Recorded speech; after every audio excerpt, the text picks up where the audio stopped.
या फिर हिंदू समाज हो, हम आदिवासियों को गैर मंजूरवा जमीन समझता है। गैर मंजूरवा का मतलब समझते हैं जिसका कोई मालिक नहीं होता है। आज हम बेमालिक का है क्योंकि हमारा कोडिंग नहीं होता है और ना ही हमारा कहीं किसी नाम से कोई चिन्हित होता है। और आज ये के पराक्रम मोहन भागवत जैसे आरएसएस का मुख्य महामहिम लोग का कथन क्या है कि आदिवासी हिंदू में अपना धर्म, हिंदू में अपना धर्म कॉलम का जो है उसमें आदिवासी भी उसमें शामिल हो जाए। ऐसा क्यों कहता है? उस ब्राह्मणीकरण सोच जो खोपड़ी उनका चलता है, जो आज करीब करीब साल डेढ़ साल पहले की बात है, हरियाणा का जो राखी गढ़ी क्षेत्र है जहाँ एक हड्डी मिला था 5000 साल पुराना, उसका जब डीएनए किया गया तो डीएनए में क्या मिला? हमारे लोगों का मिला। और जब इन हिंदुओं से जब मिलाया गया ब्राह्मणों से तो उसका क्या निकला? यूरेशिया, स्टेपी, गोलगा, यानी विदेशी। और उस विदेशी को स्थापित करते हुए, हमको गुलाम बनाते हुए वो अपने को वर्चस्व कायम करके और एक छत्र राज करना चाहता है जो आज ब्यूरोक्रेट के माध्यम से आपके ऊपर हावी है। ब्यूरोक्रेट का मतलब समझ रहे हैं? अफसरशाही के माध्यम से।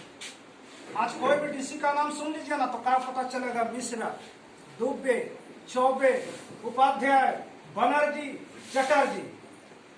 ऐसा क्यों भाई?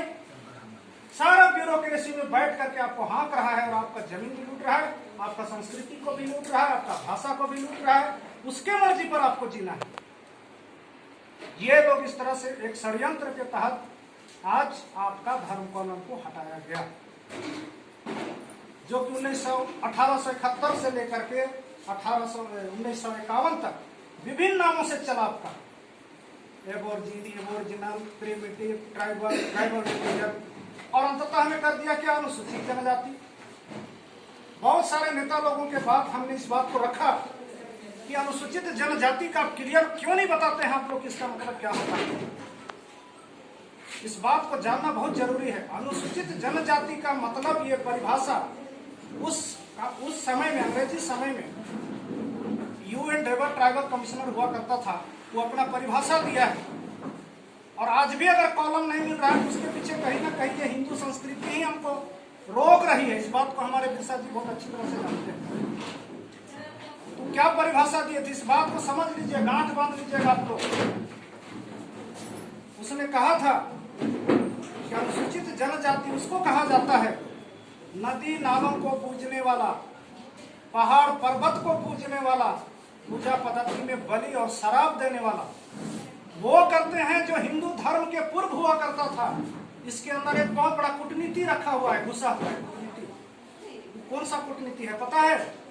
कि आप जिस दिन गरीबी रेखा से ऊपर आ जाइएगा, राष्ट्र का मुख्य धारा में चलना शुरू कर दीजिएगा, कहने का मतलब शिक्षित हो जाइएगा, पैसा वाला हो जाइएगा, सब कुछ हो जाइएगा, तब आपका धर्म वर्म सब पीछे छूट जाएगा। आप क्या हो जाइएगा? स्वतः हिंदू हो जाइएगा। और हेड में कौन बैठा रहेगा? आदि शंकराचार्य, गुरुदेव चौबे, और उन्हीं का नेतृत्व चलेगा। ये इन लोगों का मानसिकता है।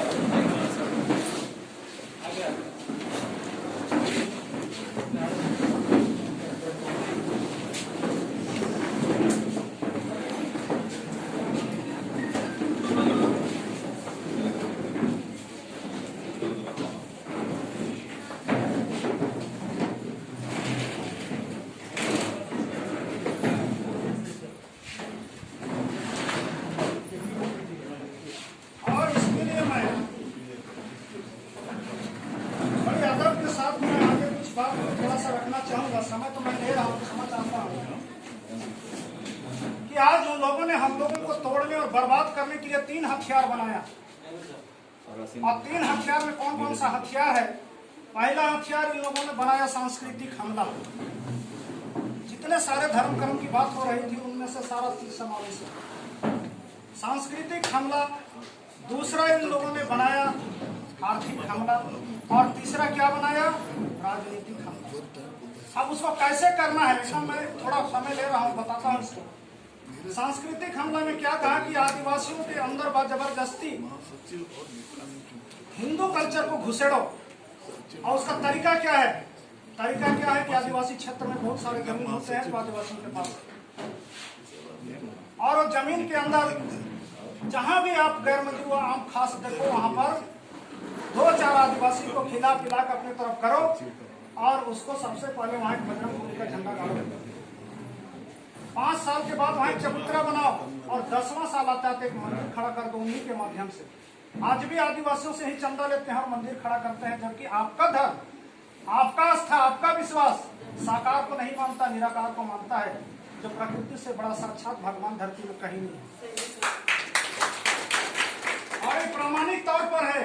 आज अगर यदि आप हिंदुस्तान का आंकड़ा उठा के देख लीजिए, आदिवासियों में कितना कोरोना हुआ है, हमको लगता है 0 पॉइंट के बराबर भी नहीं हुआ है। अपवाद में कहीं कहीं हुआ है। ऐसा क्यों हुआ है? इसलिए कि आपको बचाने वाला आपका धर्म है। आपका बच्चा जब छोटा 6 मास के बाद अगर कोई खाना खाता है बच्चा, तो उसको आप अलग थाली में खाना खिलाते हैं, नंबर 1। दूसरा क्या है कि आप जो चीज भी साग पात खाते हैं उसमें इम्यूनिटी पावर बहुत ज्यादा है, रोग प्रतिरोधक क्षमता है आपके अंदर। और तीसरा क्या है, आपका विवादन दूर से होता है जय धर्म से। यही धर्म आपको बचा के रखा। इतना महान धर्म है ये प्रकृति धर्म, जो आप इस महामारी से भी आप सुरक्षित हैं और बहुत भले चंगे हैं। अब बाकी लोग को क्यों आज इतना ज्यादा तबाही है, रूस, अमेरिका, जापान जैसे देश में या मुस्लिम कंट्री में क्यों है ऐसा? इसलिए है कि गला मिलता है, वालेकुम सलाम, सलाम वालेकुम, गला मिला बीमारी पार हो। वो लोग जय यीशु, ईसा मसीह बोल के हाथ मिलाया, बीमारी पार हो गया। डोनाल्ड ट्रंप जैसे लोग बोले इस बात को कि अगर दुनिया में जीवन जीना है और सुखी जीवन जीना है तो आदिवासी संस्कृति और शैली को अपनाना होगा। बताइए, इतना महान चीज को आप छोड़ के कहां कहां भटक रहे हैं और अपनी चीज को आप समझ नहीं पा रहे हैं। तो वैसे चीज पर ये लोग हमला कर रहे हैं और आपको मिटाने का प्रयास कर रहे हैं। और उसका उदाहरण देख लीजिए, जितना भी मंदिर है ना कहीं आपको कोई चंडी जगह बना दिया है, तो कहीं सरना जगह बना दिया है, तो कहीं पर आपका कहीं ना कहीं कोई आपका पूजा स्थल में ही उस मंदिर का निर्माण ये लोग कर दिया है। ये सांस्कृतिक हमला के तौर पर ये लोग चिन्हित किया है। और ये एजेंडा तैयार होता है आपका वहां नागपुर आरएसएस का मुख्य कार्यालय है जहां पर। दूसरा हमला इसने क्या किया? आर्थिक हमला। आर्थिक हमला में क्या आधार बनाया? जमीन को। बोला कि इसका जमीन को ये लूटो। हम लोग बहुत अच्छी तरह से वाकिफ हैं कि आपका जमीन लुटा रहा है, आप कंप्लेन कर रहे हैं अंचल में, डीसी में के पास, एसडीओ के पास, लेकिन सुनने वाला कोई नहीं। क्योंकि वो ब्राह्मणवादी खोपड़ी के लोग हैं, हाफ पैंट पहनने वाले वो लोग, शाखा में जाने वाले लोग हैं। उसका माइंड में भरा हुआ है आदिवासी को बर्बाद करना है। नियम कायदा कानून तो है लेकिन उसको इम्प्लीमेंट नहीं करना है, और इस तरह से वो जमीन को हथियाने में लगा हुआ है। और तीसरा है राजनीति। आप कहीं पर भी देखिएगा आदिवासी क्षेत्र से यदि कोई चुनाव लड़ रहा है तो वहाँ एक तरफ ईसाई मुस्लिम वोट एक तरफ होता है जो कांग्रेस को पकड़े हुए हैं, और हिंदू वोट जो एक मुश्त है वो पकड़े हुए हैं किसको? भाजपा को। और आदिवासी का वोट दारू में चल रहा है।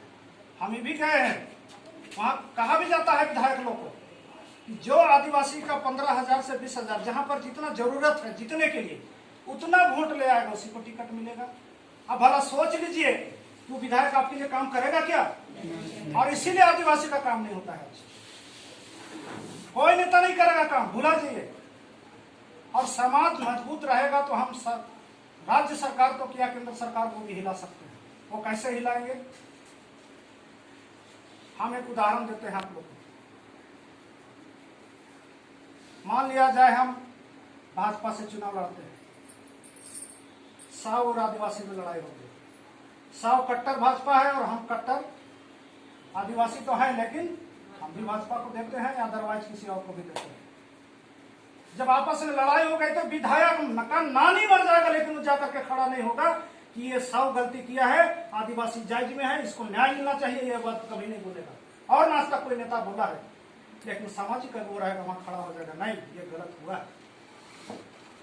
तो ये नेता और सामाजिक अगुवा में पावर और ताकत होता है। तो इस तरह से ये लोग ये इस्तेमाल करके आज हमारा राजनीतिक अतिक्रमण करके सत्ता में बैठ के हमको शोषण कर रहे हैं। और उसी के पर्पस में हमने राज्य के मुख्यमंत्री को एक मांग पत्र के तौर पर हम राज्य पढ़ा सन्ना प्रार्थना सभा की ओर से देने का तैयार किए हैं। और इसमें वो सारा चीज हमने दिया है जो हम आदिवासियों के लिए जरूरी चीज है। पढ़ के सुना दे या तो फिर छोड़ दे। पढ़ के सुना। अच्छा, हम मोटा मोटी बता देते हैं। पढ़ दीजिए, पूरा पढ़िए देते हैं।